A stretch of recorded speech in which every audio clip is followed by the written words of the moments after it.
मेरे प्यारे देशवासियों, नमस्कार। आज आपसे मन की बात एक ऐसे समय कर रहा हूं जब कोरोना हम सभी के धैर्य, हम सभी के दुख बर्दाश्त करने की सीमा की परीक्षा ले रहा है। बहुत से अपने हमें असमय छोड़कर चले गए हैं। कोरोना की पहली वेव का सफलतापूर्वक मुकाबला करने के बाद देश हौसले से भरा हुआ था, आत्मविश्वास से भरा हुआ था। लेकिन इस तूफान ने देश को झकझोर दिया है।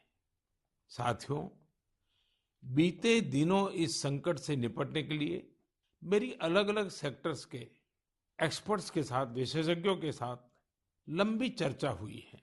हमारी फार्मा इंडस्ट्री के लोग हों, वैक्सीन मैन्युफैक्चरर्स हों, ऑक्सीजन के प्रोडक्शन से जुड़े लोग हों या फिर मेडिकल फील्ड के जानकार, उन्होंने अपने महत्वपूर्ण सुझाव सरकार को दिए हैं।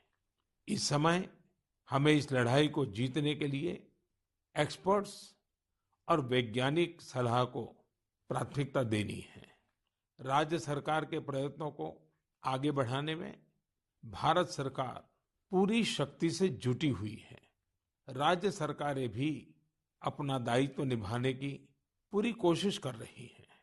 साथियों, कोरोना के खिलाफ इस समय बहुत बड़ी लड़ाई देश के डॉक्टर और हेल्थ वर्कर्स लड़ रहे हैं। पिछले एक साल में उन्हें इस बीमारी को लेकर हर तरह के अनुभव भी हुए हैं। हमारे साथ इस समय मुंबई से प्रसिद्ध डॉक्टर शशांक जोशी जी जुड़ रहे हैं। डॉक्टर शशांक जी को कोरोना के इलाज और इससे जुड़ी रिसर्च का बहुत जमीनी अनुभव है। वो इंडियन कॉलेज ऑफ फिजिशियंस के डीन भी रह चुके हैं।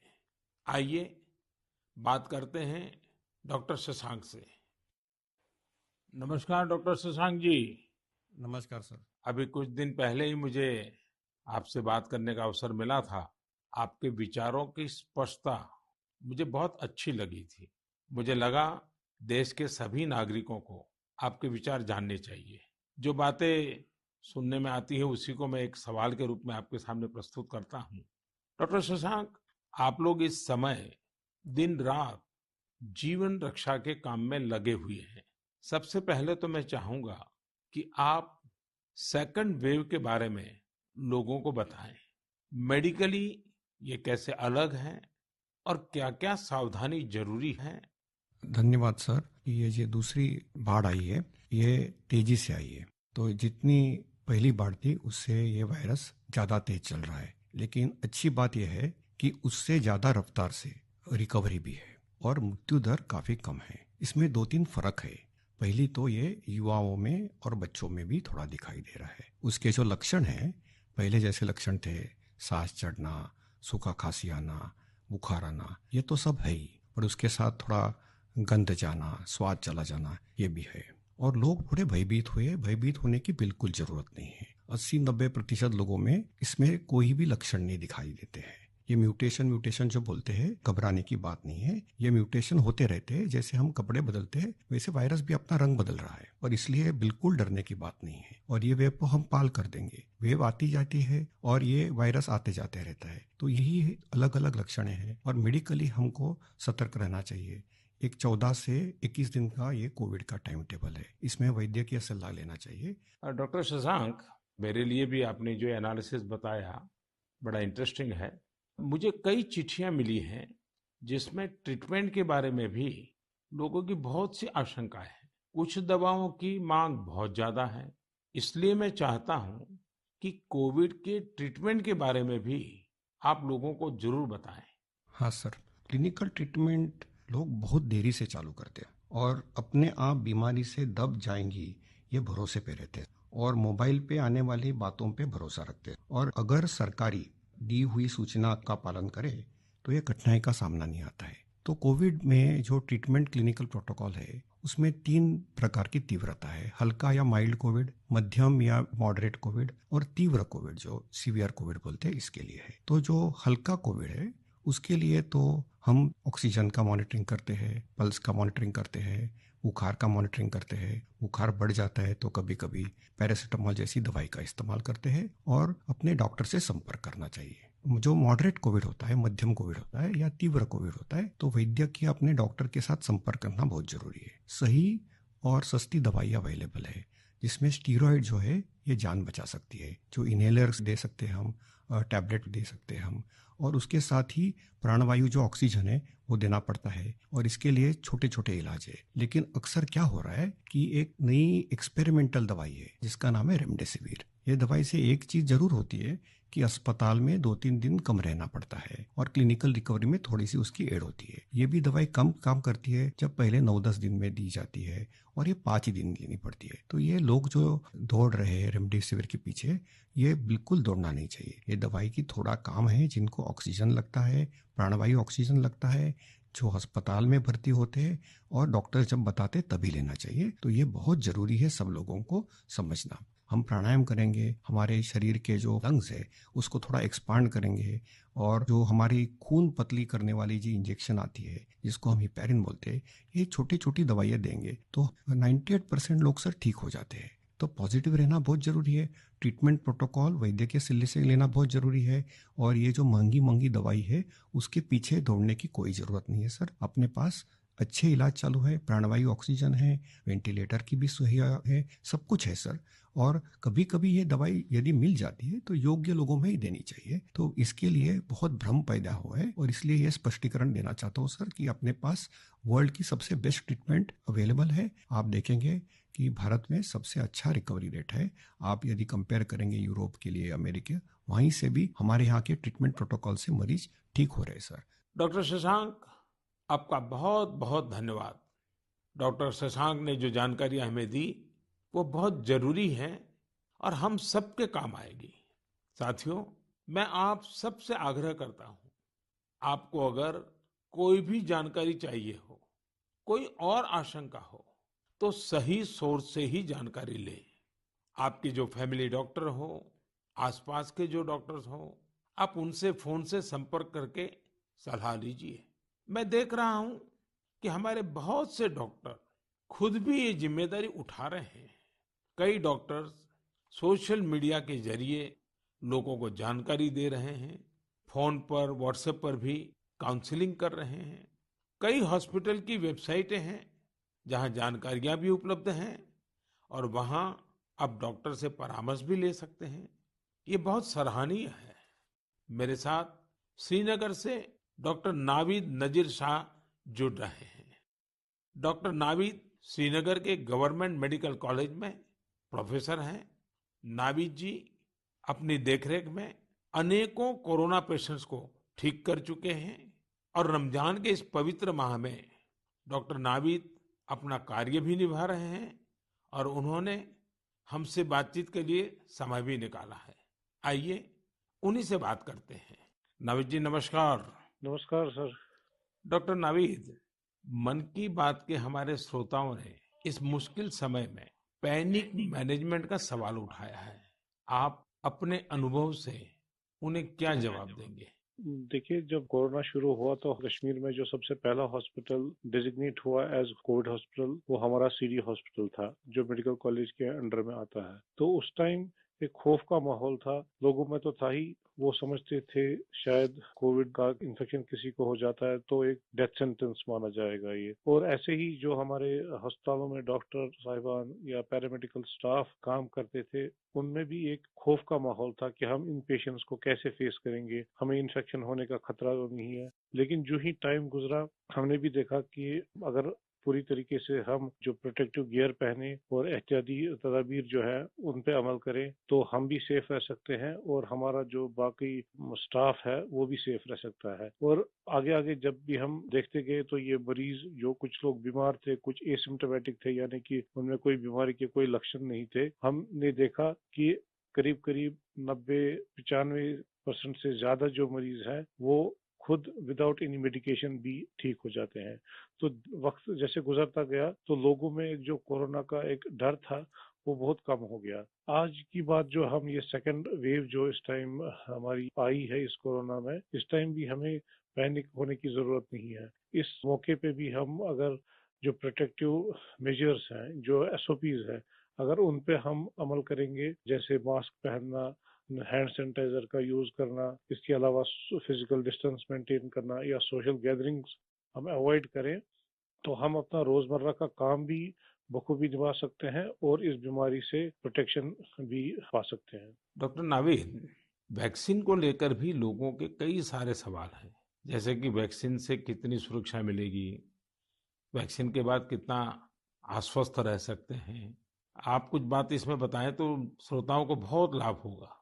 जब कोरोना का इन्फेक्शन सामने आया, तब से आज तक हमारे पास अभी कोविड-19 के अगेंस्ट कोई इफेक्टिव ट्रीटमेंट अवेलेबल नहीं है। तो हम इस बीमारी को फाइट दो ही चीजों से कर सकते हैं, एक तो प्रोटेक्टिव मेजर, और हम पहले से ही कह रहे थे कि अगर कोई इफेक्टिव वैक्सीन हमारे पास आए तो वो हमें इस बीमारी से निजात दिला सकता है। और हमारे मुल्क में दो वैक्सीन इस टाइम अवेलेबल है, कोवैक्सीन है, कोविशील्ड है, जो यहीं पे बना हुआ वैक्सीन है। और कंपनीज भी अपनी जो उन्होंने ट्रायल्स की हैं, तो उसमें भी देखा गया है कि इसकी एफिकेसी जो है वो 60% से ज्यादा है।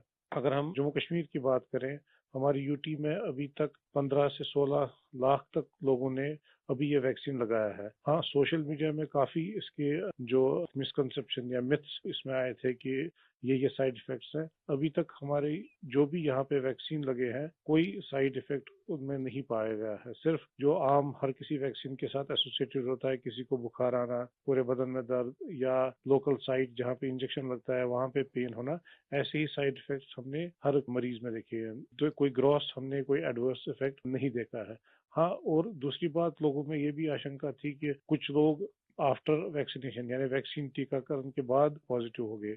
इसमें कंपनी से ही गाइडलाइन है कि उसमें अगर किसी को टीका लगा है उसके बाद उसको इन्फेक्शन हो सकता है, वो पॉजिटिव हो सकता है, लेकिन जो बीमारी की सीवियरिटी है यानी बीमारी की शिद्दत जो है उन मरीजों में उतनी नहीं होगी। यानी कि वो पॉजिटिव हो सकते हैं, लेकिन जो बीमारी है वो एक जानलेवा बीमारी उनमें साबित नहीं हो सकती है। इसलिए जो भी ये मिसकंसेप्शंस हैं वैक्सीन के बारे में, वो हमें दिमाग से निकालने चाहिए। और जिसकी बारी आई, क्योंकि 1 मई से हमारा पूरे मुल्क में जो भी 18 साल से जायद की उम्र के हैं उनको वैक्सीन लगाने का कार्यक्रम शुरू होगा, तो लोगों से अपील यही करेंगे कि आप आए, वैक्सीन लगवाएं और अपने आप को भी प्रोटेक्ट करें, और ओवरऑल हमारी सोसाइटी और हमारी कम्युनिटी इससे प्रोटेक्ट हो जाएगी कोविड-19 के इन्फेक्शन से। डॉक्टर नावीद, आपका बहुत बहुत धन्यवाद और आपको रमजान के पवित्र महीने की बहुत बहुत शुभकामनाएं। बहुत बहुत शुक्रिया। साथियों, कोरोना की इस संकट काल में वैक्सीन की अहमियत सभी को पता चल रही है। इसलिए मेरा आग्रह है कि वैक्सीन को लेकर किसी भी अफवाह में न आए। आप सभी को मालूम भी होगा कि भारत सरकार की तरफ से सभी राज्य सरकारों को फ्री वैक्सीन भेजी गई है, जिसका लाभ 45 साल की उम्र के ऊपर के लोग ले सकते हैं। अब तो 1 मई से देश में 18 साल के ऊपर के हर व्यक्ति के लिए वैक्सीन उपलब्ध होने वाली है। अब देश का कॉरपोरेट सेक्टर, कंपनियां भी अपने कर्मचारियों को वैक्सीन लगाने के अभियान में भागीदारी निभा पाएगी। मुझे ये भी कहना है कि भारत सरकार की तरफ से मुफ्त वैक्सीन का जो कार्यक्रम अभी चल रहा है, वो आगे भी चलता रहेगा। मेरा राज्यों से भी आग्रह है कि वो भारत सरकार के इस मुफ्त वैक्सीन अभियान का लाभ अपने राज्य के ज्यादा से ज्यादा लोगों तक पहुंचाएं। साथियों, हम सब जानते हैं कि बीमारी में हमारे लिए अपनी, अपने परिवार की देखभाल करना मानसिक तौर पर कितना मुश्किल होता है। लेकिन हमारे अस्पतालों के नर्सिंग स्टाफ को तो यही काम लगातार कितने ही मरीजों के लिए एक साथ करना होता है। ये सेवा भाव हमारे समाज की बहुत बड़ी ताकत है। नर्सिंग स्टाफ द्वारा की जा रही सेवा और परिश्रम के बारे में सबसे अच्छे से तो कोई नर्स ही बता सकती है। इसलिए मैंने रायपुर के doctor B.R. Ambedkar medical college hospital में अपनी सेवाएं दे रही सिस्टर भावना ध्रुव जी को मन की बात में आमंत्रित किया है। वो अनेकों कोरोना मरीजों की देखभाल कर रही हैं। आइए उन्हीं से बात करते हैं। नमस्कार भावना जी। आदरणीय प्रधानमंत्री जी, नमस्कार। भावना जी, यस सर। मन की बात सुनने वालों को आप जरूर ये बताइए कि आपके परिवार में इतनी सारी जिम्मेवारियां, इतने सारे मैंने मल्टीटास्क, और सर। उसके बाद भी आप कोरोना के मरीजों के साथ काम कर यस रही सर। हैं। कोरोना के मरीजों के साथ आपका जो अनुभव रहा वो जरूर देशवासी सुनना चाहेंगे, क्योंकि सिस्टर जो होती हैं, नर्सेज जो होते हैं, वो यस सर। पेशेंट के सबसे निकट होती हैं और सबसे लंबे समय तक होती हैं। Yes sir. तो वो हर चीज को बड़ी बारीकी से समझ सकती हैं। जी बताइए। जी सर, मेरा टोटल एक्सपीरियंस कोविड में सर 2 मंथ का है सर। हम 14 डेज ड्यूटी करते हैं और 14 डेज के बाद हमें रेस्ट दिया जाता है। फिर 2 महीने बाद हमारा ये कोविड ड्यूटी रिपीट होता है सर। जब सबसे पहले मेरी कोविड ड्यूटी लगी तो सबसे पहले मैं अपने फैमिली मेंबर्स को ये कोविड ड्यूटी की बात शेयर करी। ये मई की बात है और मैं ये जैसे ही मैंने शेयर किया, सबके सब डर गए, घबरा गए मुझसे। कहने लगे कि बेटा ठीक से काम करना। एक इमोशनल सिचुएशन था सर बीच में, जब मेरी बेटी मुझसे पूछी, मम्मा आप कोविड ड्यूटी जा रहे हो? तो उस समय बहुत ही ज़्यादा मेरे लिए इमोशनल मोमेंट था। लेकिन जब मैं कोविड पेशेंट के पास गई तो मैं एक जिम्मेदारी घर में छोड़ के गई और जब मैं कोविड पेशेंट से मिली सर तो वो उनसे और ज़्यादा घबराए हुए थे। कोविड के नाम से सारे पेशेंट इतना डरे हुए थे सर कि उनको समझ में ही नहीं आ रहा था कि उनके साथ क्या हो रहा है, हम आगे क्या करेंगे। हम उनके डर को दूर करने के लिए उनसे बहुत अच्छे से हेल्दी एनवायरनमेंट दिए सर उन्हें। हमें जब ये कोविड ड्यूटी करने को कहा गया तो सर सबसे पहले हमको पीपी किट पहनने के लिए कहा गया सर, जो कि बहुत ही कठिन है। पीपी किट को पहन करके ड्यूटी करना सर, ये बहुत टफ था हमारे लिए। मैंने 2 मंथ की ड्यूटी में हर जगह 14-14 दिन ड्यूटी किए, वार्ड में, आईसीयू में, आइसोलेशन में सर। यानी कुल अलग। मिलाकर तो आप 1 साल से इसी काम को कर रही है। Yes sir. वहाँ जाने से पहले मुझे नहीं पता था कि मेरे कलीग्स कौन हैं। हम एक टीम मेंबर की तरह काम किए सर। उनका जो भी प्रॉब्लम थे उनको शेयर किए। हम जाने पेशेंट के बारे में और उनका स्टिग्मा दूर किया सर। कई लोग ऐसे थे सर कि जो कोविड के नाम से ही डरते थे।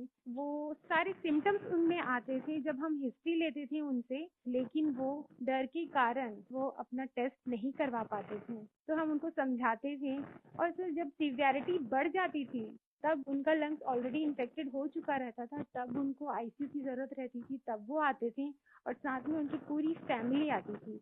तो ऐसा 1-2 केस हमने देखा सर। और ऐसा भी नहीं कि हर एक एज ग्रुप के साथ काम किया सर हमने, जिसमें छोटे बच्चे थे, महिला, पुरुष, बुजुर्ग, सारे तरह के पेशेंट थे सर। उन सबसे हमने बात करी तो सबने कहा कि हम डर की वजह से नहीं आ पाए। सबका यही हमें आंसर मिला सर। तो हम उनको समझाएं सर कि डर कुछ नहीं होता है, आप हमारा साथ दीजिए, हम आपका साथ देंगे। बस आप जो भी प्रोटोकॉल्स है उसे फॉलो कीजिए। बस हम इतना उनसे कर पाए सर। भावना जी, मुझे बहुत अच्छा लगा आपसे बात कर करके। आपने काफी अच्छी जानकारियां दी हैं, अपने स्वयं के अनुभव से दी हैं। जी तो सर। जरूर देशवासियों को इससे एक पॉजिटिविटी का मैसेज जाएगा। आपका बहुत बहुत धन्यवाद Bhavna ji. Thank you so much sir. Thank you so much. जय हिंद सर। जय हिंद। भावना जी और नर्सिंग स्टाफ के आप जैसे हजारों लाखों भाई बहन बखूबी अपना कर्तव्य निभा रहे हैं। ये हम सभी के लिए बहुत बड़ी प्रेरणा है। आप अपने स्वास्थ्य पर भी खूब ध्यान दीजिए, अपने परिवार का भी ध्यान रखिए। साथियों, हमारे साथ इस समय बेंगलुरु से सिस्टर सुरेखा जी भी जुड़ी हुई है। सुरेखा जी केसी जनरल हॉस्पिटल में सीनियर नर्सिंग ऑफिसर है। आइए उनके अनुभव भी जानते हैं। नमस्ते Surekha ji. I'm really proud and honored, sir, to speak to Prime Minister of our country. Surekha ji, you along with all fellow nurses and hospital staff are doing excellent work. India is thankful to you all. What is your message for the citizens in this fight against COVID-19?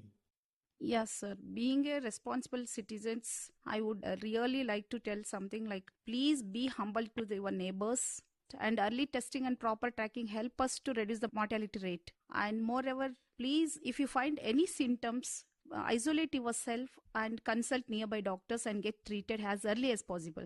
So community need to know awareness about this disease and be positive. Don't be panic and don't be stressed out. It worsen the condition of the patient. We are thankful to our government, proud to have a vaccine also. I'm already vaccinated. With my own experience, I wanted to tell the citizens of India, no vaccines provides 100% protections immediately. It takes time to build a immunity. Please don't be scared to get vaccinated. Please vaccinate yourself. There is a minimal side effects. And I want to deliver the message like stay at home, stay healthy, avoid contact with the people who are sick, and avoid touching the nose, eyes, and mouth unnecessarily. Please practice physical distancing, wear mask properly, wash your hands regularly, and home remedies you can practice in the house. Please drink Ayurvedic Khada, take steam inhalation and mouth gargling every day, and breathing exercise so you can do it. And one more thing, last and not least, please have a sympathy towards frontline workers and professionals. We need your support and cooperation. We will fight together.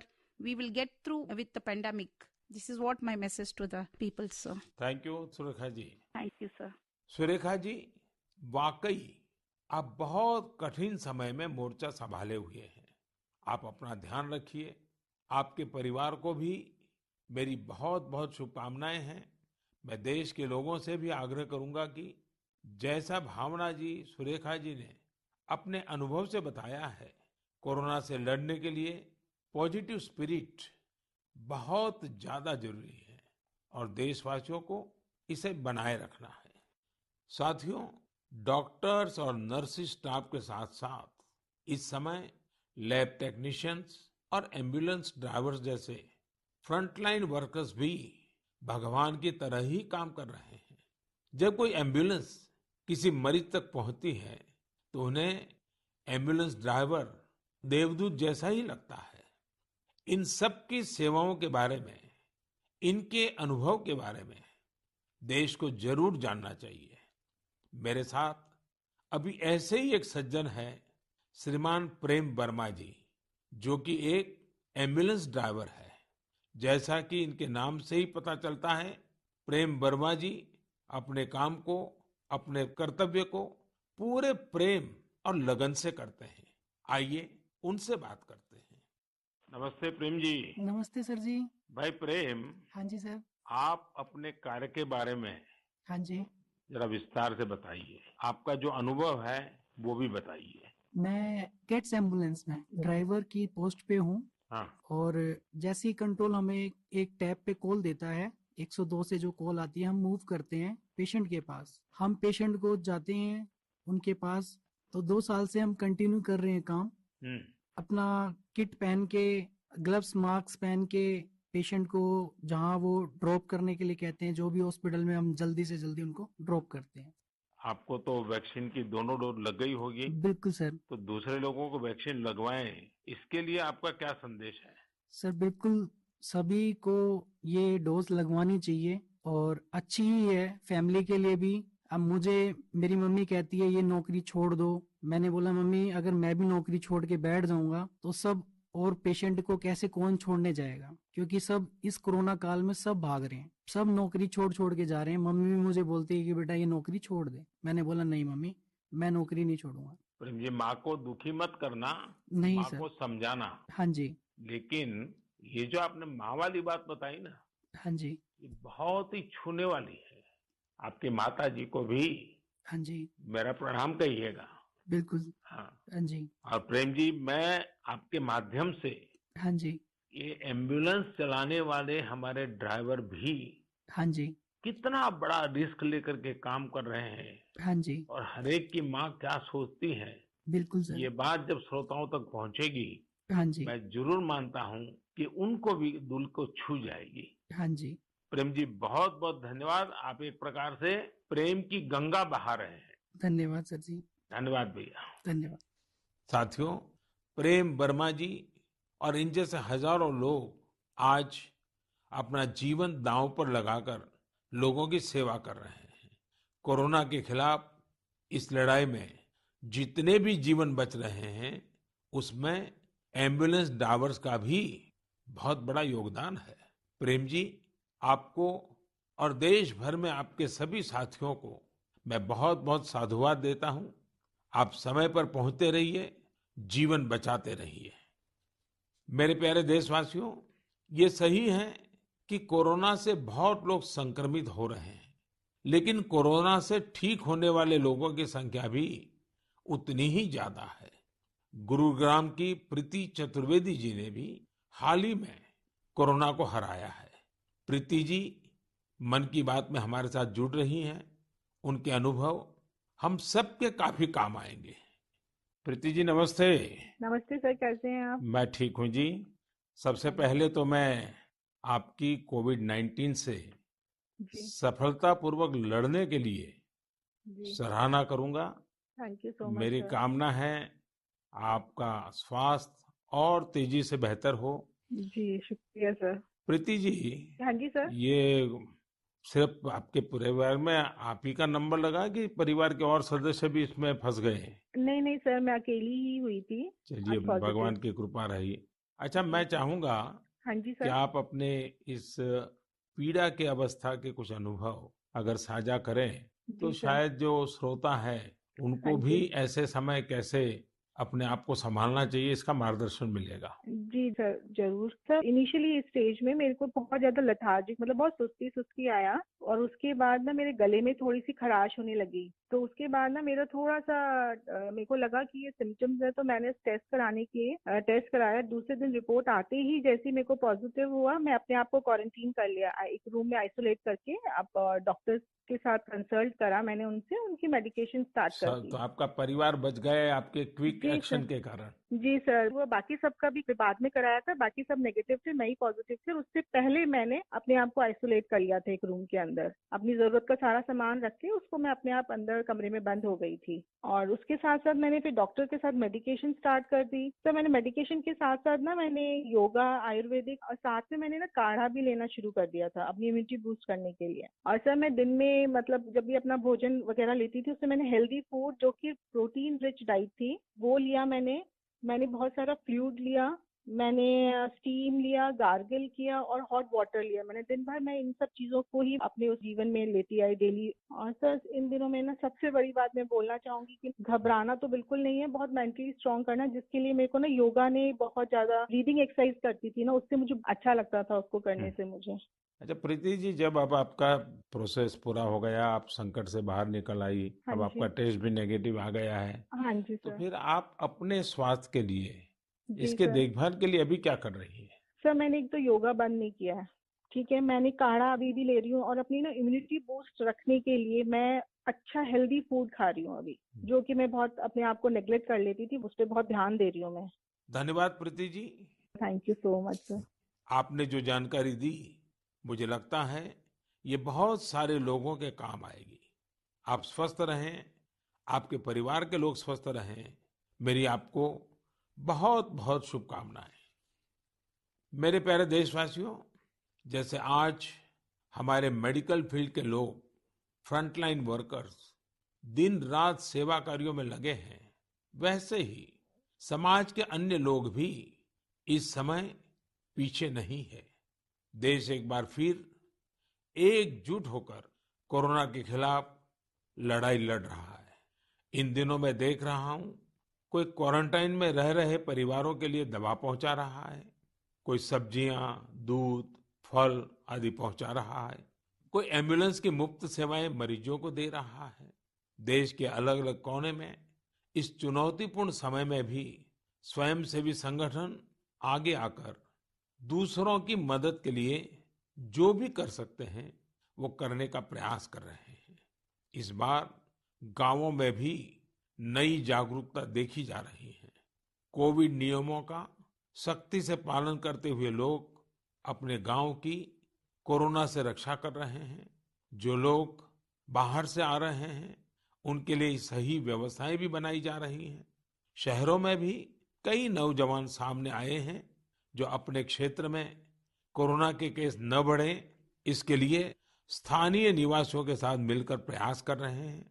यानी एक तरफ देश दिन रात अस्पतालों, ventilators और दवाइयों के लिए काम कर रहा है, तो दूसरी ओर देशवासी भी जी जान से कोरोना की चुनौती का मुकाबला कर रहे हैं। ये भावना हमें कितनी ताकत देती है, कितना विश्वास देती है। ये जो भी प्रयास हो रहे हैं, समाज की बहुत बड़ी सेवा है। ये समाज की शक्ति बढ़ाते हैं। मेरे प्यारे देशवासियों, आज मन की बात की पूरी चर्चा को हमने कोरोना महामारी पर ही रखा, क्योंकि आज हमारी सबसे बड़ी प्राथमिकता है इस बीमारी को हराना। आज भगवान महावीर जयंती भी है। इस अवसर पर मैं सभी देशवासियों को शुभकामनाएं देता हूं।